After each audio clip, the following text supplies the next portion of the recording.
بچوں، ایک دفعہ کا ذکر ہے کہ ایک جنگل میں کووں کا ایک جھنڈ رہتا تھا۔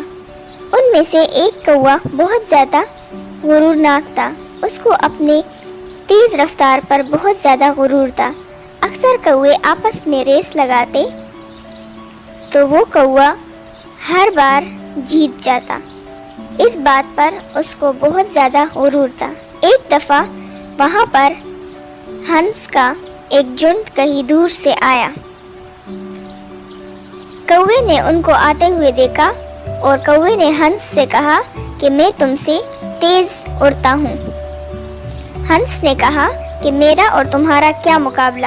تو کوے نے کہا کہ چلو مقابلہ کر کے دیکھتے ہیں، پھر تمہیں خود ہی پتہ چل جائے گا کہ کون تیز اڑتا ہے۔ مقابلہ شروع ہوا۔ کوا بہت تیز اڑنے لگا، لیکن جیسے ہی وہ آگے بڑھتا گیا اس کا سر چکرانے لگا اور وہ گرنے لگا۔ ہنس نے اس کو بچا لیا اور اپنی جگہ پہ لے آیا۔ کوا بہت زیادہ شرمندہ ہوا۔ تو بچوں، اس سے ہم نے سیکھا کہ غرور کا سر نیچا ہوتا ہے۔